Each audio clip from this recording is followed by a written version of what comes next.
All right. Can you see the screen? We can. Awesome. So this is a quick presentation, and it'll be followed by a question and answer session.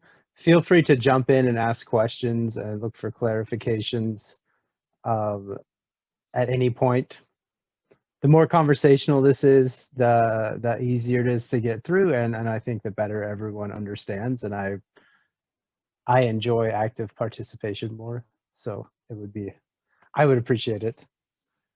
There's no bad questions. We'll just roll with whatever comes to y'all's mind. Should I introduce myself briefly, or should we just move on? Like you can introduce yourself. So I think maybe a bio got circulated, but I am a lawyer at Fenwick and West. We're a startup-focused law firm that its main office is in Silicon Valley. We work with a lot, the past 20 or 30 years, a lot of the startups that come out of the United States have worked and continue to work with our law firm. Before that, I was in the Army. I was a captain in the infantry, and I spent about 4.5 years in Bayern, in Franken, in Unterfranken, and then in the Oberpfalz. So I really love Bavaria and Germany, and very appreciative of my time there. Here we are. So I kind of use a metaphor with entrepreneurship, and I kind of look at it as pretty similar. You know, an entrepreneur or somebody who's trying to do something new today and start a business is kind of similar to like a Ritter or someone in the Middle Ages, like trying to build a castle or something. And it's kind of a silly metaphor, but it's one that's stuck in my head for a while. And I'll use this metaphor when we're talking about how to manage your lawyer and how to communicate with them, and how to make sure that the time and effort that you spend on legal stuff is the best use of your resources. One of the metaphor I'll use is this. It's like a Ritterhof, but I guess it'd be a Schloss. That was across the street from my house. That picture was probably taken from like my front yard when I lived in Germany. So it's kind of a cool story of the house. So our objective is I want to create a framework for understanding how to make use of your lawyers in an efficient way. We can be expensive in both time and money. So you need to make sure you're handling us right. So the way we're going to do that is we're going to talk about defining the mission and end state, how to align your resources, identify priorities, how to argue with your lawyer, how to build your team, and how to keep everybody moving in the proper direction. So first thing is defining mission and end state. I think the clearest way to describe this across occupations in the United States is we have this term called the 5 Ws. Has anyone ever heard of that? The methodology, how you question and basically do the 5 whys until you get there. So why? Okay. Great. It's who, what, when, where, why, and then how. We just kind of ignore the H. It makes no sense. But yeah, so the first thing you want to do is really be clear with yourself and create a mission. You know, if you were a startup, you would say, you know, you had an idea of wanting to sell something or provide some value to like the Bundeswehr. You would say, you know, I want my new boots, this kind of boot, which is like 10% better in cold weather, you know, to be deployed across all the infantry units in the Bundeswehr in the next 5 years. And it'd be great. Like that is your mission. That's kind of your end state. Or that's not your end state, but that's your mission. And then you kind of have to think more carefully because there's a lot of ways to do that, and there's a lot of different roads and paths we can take to get there. And some of those may be acceptable, and some of those may not be acceptable. So you have to really be able to describe your end state. And once you've reached your mission, once you've accomplished your mission, what does it look like?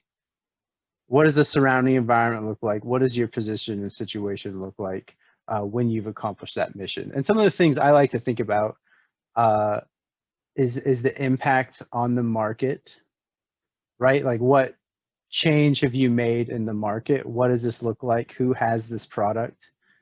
Where is this product?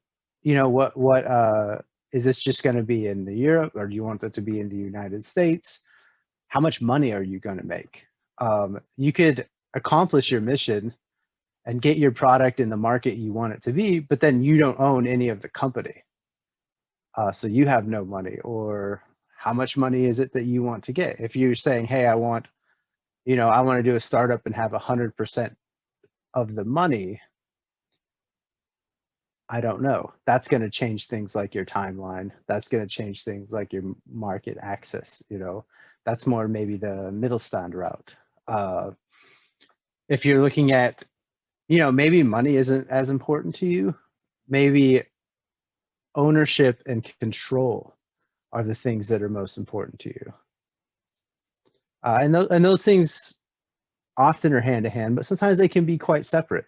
Like, you could be on the board of your company, possibly be the CEO, or possibly not be the CEO, and have a lot of control on the company and day-to-day operations, but you're not necessarily owning a large portion of the company. Or you could own a large portion of the company and not necessarily be involved in day-to-day operations. That's really a personal decision, and something that you and your co-founders and your early employees have to think really carefully about, because every decision you make moving towards that mission could impact that. When you're dealing with your lawyer, they have to know where you're going, but they also have to know what you're willing to do and what you want to do to get there and what you want to look like when you're there. Does anyone have any questions on that? Yeah. Maybe also I should later speaking about stuff like intellectual property, how to define this and how to manage this in the ownership and control phase. Yeah, that's a super important question, and we'll get there to. We'll touch on that a little bit later, but generally, intellectual property is very important for a lot of startups. Sometimes people can overcommit legal resources in protecting it because they're not necessarily looking at the risk analysis in the best way. The reason I have these castle pictures up, in English, Americans, we call every old building is basically a castle. It's all castles. You have two buildings that were made basically around the same time frame. You have a Hammerschloss is the building with the church attached to it, and the purpose of that building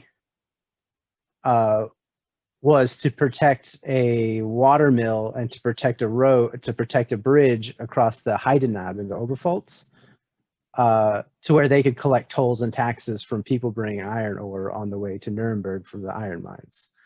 The one on the top right, although built kind of at the same time, has a much different purpose, and that is basically just a tower along a trade road to where the local knight or whatever would just basically rob people and then go hide in the tower. They're both big, expensive endeavors. They're both kind of at the same time, but the outcome looks a lot different based on what they needed. The most important thing for the guy with the Hammerschloss was to keep the iron ore going and to get taxes off that. The most important thing for the robber baron, or whatever you would call him, was to just have a place to where he couldn't get surprised, and to where a small group of guys could basically hide out indefinitely because it was too much of a pain in the butt to go get them. So you got to kind of if you think about legal services as sort of building castles and defenses and protecting your business and supporting your business, you got to think a lot about in the early stages about what's really the purpose of this castle and what's the best use of resources. What should it look like? So we have our mission and our end state. We know where we want to go. We know what we want it to look like when we get there. What do we have to get there? One of the things that Christoph brought up was intellectual property. Intellectual property might be the most valuable, useful thing that your company has. Every company is different. So you really have to look at your resources and decide what is it that you have and what is most important when you're looking at your mission and your end state. Andrew, I hate to, can you hear me? Yeah. Yeah, cool. I have just a quick question before we go into intellectual property topic. This on the previous slide, this 5W framework, and you say we use it, but it's not very clear for me who uses it and where does it come from? Oh yeah. More a bit on the background of it. So 5Ws is a United States idiom, and it means who, what, when, where, and why. A pretty common phrase, you know, someone's like, hey, I want to do something, like, all right, what's the 5Ws? In business and in the military, it's kind of used to flush out what it is you're trying to do. We could, it might be easier to, is there a chat option? Yes, there is. Felipe, could you type out the 5Ws for it? It might be easier to read that. Yeah, and basically I understand what that means, but thank you for your answer. It was just more about the relevance of this to the legal topic by itself and whether it is used like in theory or it's just like a general guess. Yeah, there's always a little bit of guess because you never quite know where you're going to go. But the main thing is you communicate that to your lawyer, so when they're making decisions and deciding the things to do and how to create the legal framework for your business, that you know that they're able to make decisions that are most closely aligned with where you want them to go.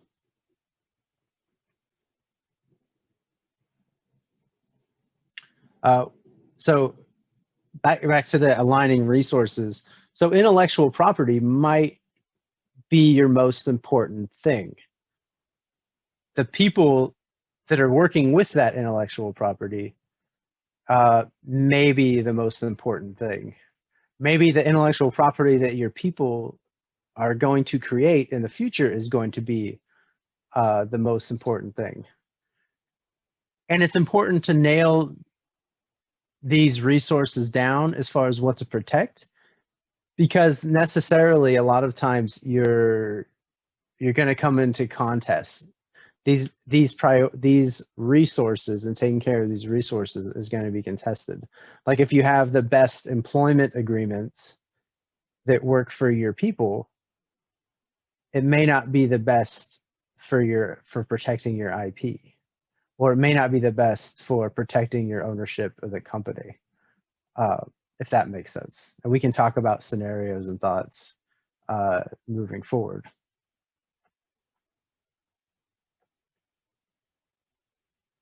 So getting into, we've got our mission and our end state. We have our priorities. What is actually most important to get us where we need to go? And one of the things that hospitals use this term and the military uses this term a lot is triage. So you know, as a startup, you have very limited resources generally as a rule. You can't spend money on every single thing you want to, and you certainly can't spend time. So you have to decide what's absolutely most important. And when you're choosing between, hey, I've got 4 important things, well, we can take care of 2 today. What 2 are those going to be? And often your lawyer and other service provider teams will have to make decisions based on what they think your priorities are. And it's very important that these priorities are clear. Me as a lawyer, I might be working on, you know, going back to the intellectual property lien. I'm trying to protect a certain intellectual property, so I might call an employee, or I might do something that protects that IP, but at the cost of, like, hey, your distribution network now is going to be twice as slow, or I'm going to negotiate a services contract with somebody who's developing something, and I'm like, hey, you can't put, you know, we can't use this product that you created for us because it's got open source software, and that's going to taint our IP on this end product and put into question the protectability of this. So we need to go back to the drawing board, and it's going to cost another 200,000 euros to get where we need to go without using that certain open source software. And those are the kind of decisions that people in your organization are going to have to make. And the clearer you identify your priorities and lay them out, the more likely the decisions that like your lawyer makes and the recommendations that they give and the plans that they help you build are going to be on point, as we would say. There's going to be what you need, and there's not going to be a lot of wastage. So some of the bullets I have here is like, what can we actually impact? You can't protect all your intellectual property all the time, 100%. You can't, you know, you can't keep your employees from leaving the company. You can't 100% all the time. Like, you could spend millions and millions and millions of dollars on building the perfect legal framework, and it's really might have very minimal impact on your business. One of the things that the last bullet there that I like to use when we're identifying priorities and actions to take is the EV, and that's sort of I guess, a mathematical term that says the expected value of the action. We don't want to spend, so that's basically like, given how much time and effort we spend on a certain course of action, what is going to be the outcome, and is it going to be positive outcome? So if you spend $50,000 on a lawyer that's going to protect $20,000 of intellectual property, your expected value is minus $30,000 or minus 30,000 euros, which seems obvious, but a lot of time people kind of get confused, and they will push for things that aren't necessarily have a good financial or business outcome because they are overcautious, because they're worried too much about intellectual property, especially, or they allow things like jealousy, or they're angry that this person quit, so they want to sue them. And it's like, well, what are you going to get out of suing this person? They have nothing. They have nobody. Like, they joined the startup with you right out of college. Like, let it go. So you really have to make sure that you're looking at the positive expected value of those actions. And a lot of times, you know, a good lawyer will be there to temper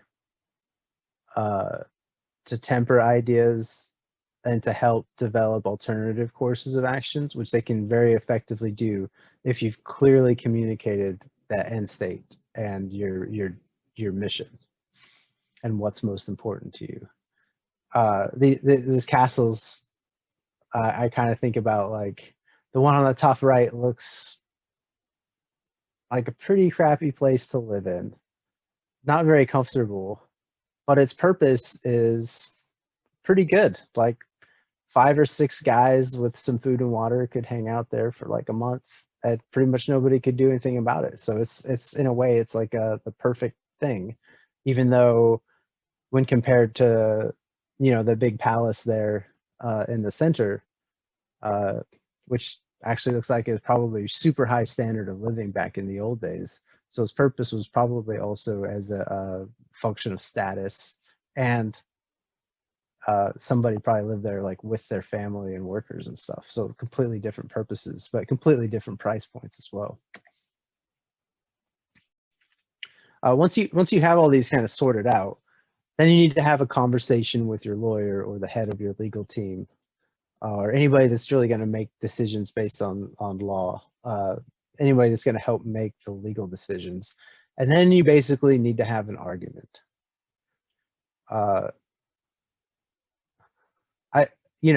It can be a passionate argument. It's fine. If you have a good lawyer, they have tough skin. They will be happy to argue with you. Painting your mission and your end state. I say paint because we're using words now to talk, and I'm writing on the screen. Some of my clients will use like graphical depictions.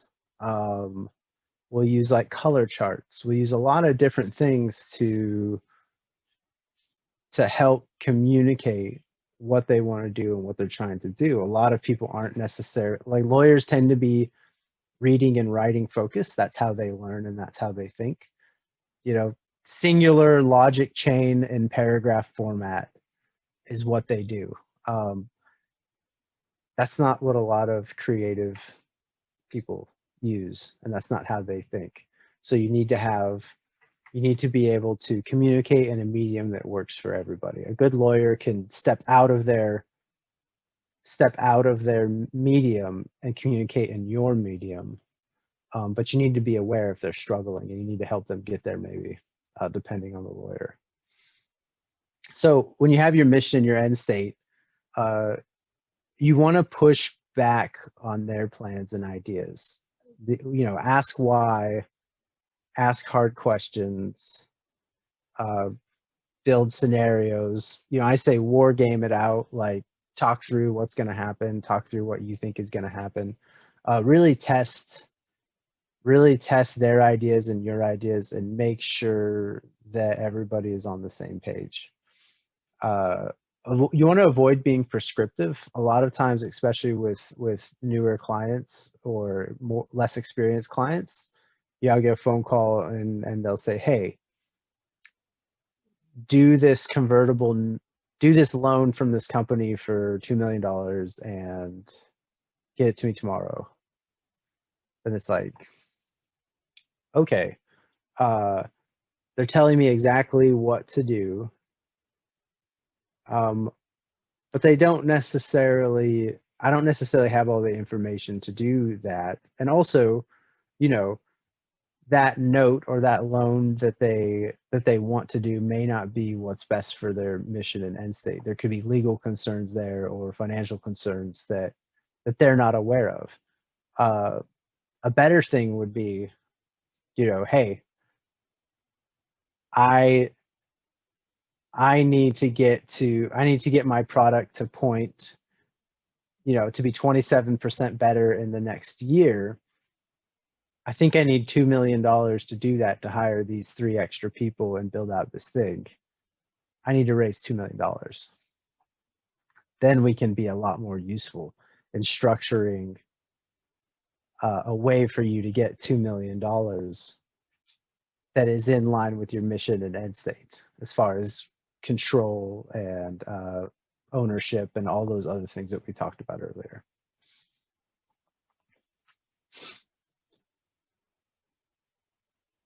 So once you get on the same page there, once you have like your lawyer that has an idea, or your legal team has an idea what's going forward, you need to build out the team. And again, prioritize based on your mission and your end state. These little bubbles here, I have are basically, these are like the 6 big areas of law that almost everything you do as a startup is going to be involved in. They overlap a lot, but they're all there. If there's any questions about them, let me know.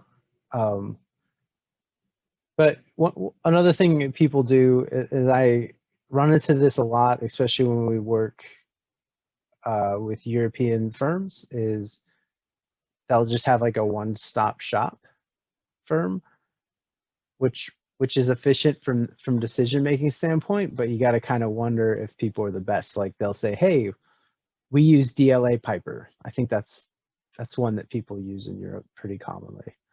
And they do everything. Okay. But if a law firm does everything, are they the best at anything? You may need somebody who's the absolute best at a certain niche. A lot of times I'll have clients send me a lot of stuff to work on that really could be done by like someone in a secretarial or clerk role.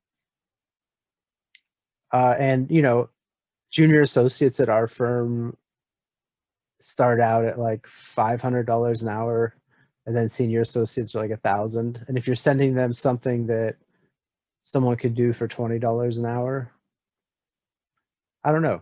That's not a great use of time. And mostly they'll let you know, but sometimes people maybe won't. You know, you might have multiple firms. You might need to consider having a local, very affordable law firm handle your day-to-day simple things, but then you bring in a very niche, higher price lawyer to deal with a certain securities law issue that you have because you plan on going public or something. Yeah, Or Andrew? you have, yes. Sorry, you just said securities law. What do you mean by security law? So yeah, thank you. Securities law is basically that's the law governing equity and ownership investments into entities. So if you buy shares of a company, you're buying securities. And what is then the difference between securities law and corporate law? So corporate law is the governance of corporations. So that would be like you know you have a board of directors, you have shareholders with rights, you have things that you have the governance of the company and who manages that company and the laws and regulations that they have to follow. You have securities law, which is the transaction of buying investments in a company. Does that make sense? Happy to talk further about that. A question to the securities, because I think the US system might be a bit different to the German one. Is it possible in the US to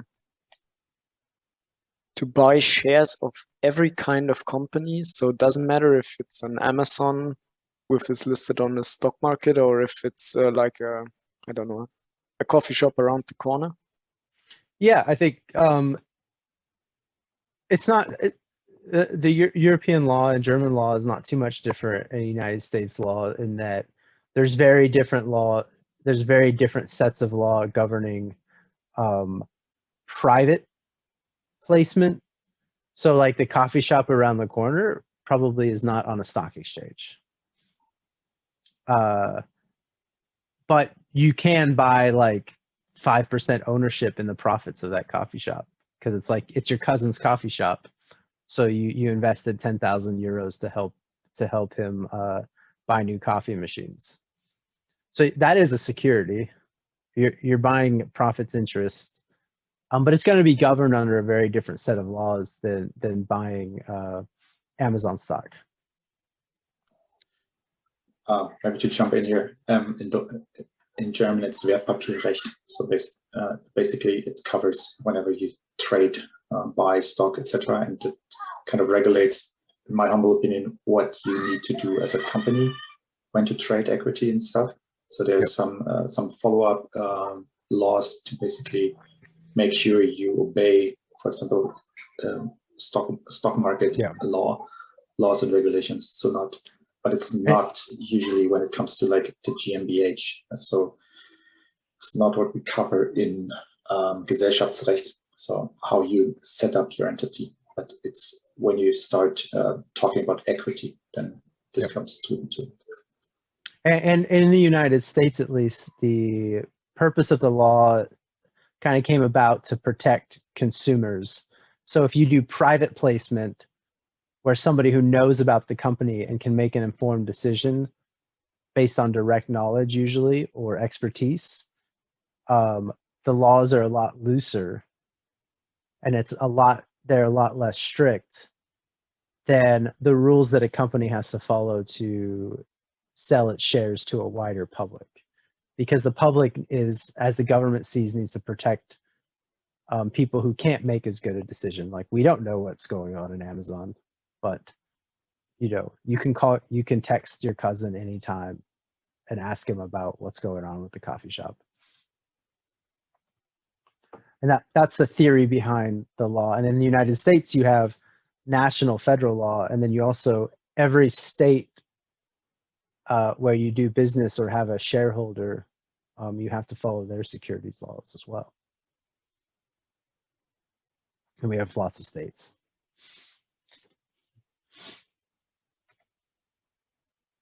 So when you have your team, you have your mission, and you have your end state, you have your lawyers efficiently providing input and getting jobs done for you that push you towards your mission, things are going to change.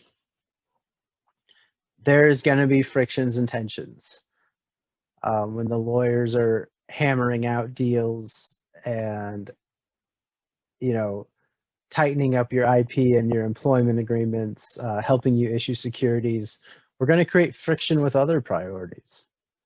You need to be aware of that, and you need to be able to address that friction. I could be doing my job as a securities law lawyer, but I could be pissing off one of your major investors. So you need to be aware of that, and you need to be able to make sure I'm not letting legal stuff get in the way of business relationships. And you also need to be there as a leader to ease that friction and help solve the problem. And that's just like a constant thing with any business, and it's also true for lawyers. You can't let them sacrifice a good business deal to create the perfect legal structure for that deal, if that makes sense. You need to inform your legal team as new information arises. Things that change the business position, they need to know about as well. I've definitely been called by companies, didn't hear that from them for like 8 or 9 months, and all of a sudden they're like, hey, we signed a term sheet, let's get a deal done. And you're just like, what? And yeah, we're pretty busy right now. Like, this is going to take a little longer than you thought. Avoidable things with clear communication. And you constantly need to assess your priorities list and the importance of your resources. Has the environment changed? Do you need to pivot? Are you outgrowing your legal team? Maybe the small firm that did a lot of your work that was pretty good can't handle more complicated things or a heavy workload, and you need to get a bigger firm, or you need to bring in more specialists, or maybe you need to bring somebody in-house at a certain point. Those are things that you constantly need to assess. And his final picture of this, the Schloss across the street from my house, the church that was built onto the side of it, like if you talk to, I don't know if anyone's ever been to the Oberpfalz. It's kind of by the, it's by the Böhmisch-Tschechische Grenz. Like, very Catholic. Has all, if you ask people there, always been Catholic. Very much was not Catholic. This area that I lived was raised by mercenaries from Maria Theresian back in the 1700s. And the guy that worked with her, the local lord or whatever, had this Catholic church built with Marie and Theresa's money and attached it to the castle. And it's a very beautiful church inside, and there's some like moderately famous like paintings and sculptures in there. But like the people in charge there realized, like, you know, there was gunpowder now, there was cannons. The real issue with security in the Oberpfalz wasn't having a castle or being able to militarily secure your area. It was creating a narrative of like a unified Catholic political body. So who cares about building a castle or protecting a road or whatever? The new struggle was get everyone on the same page with Catholicism.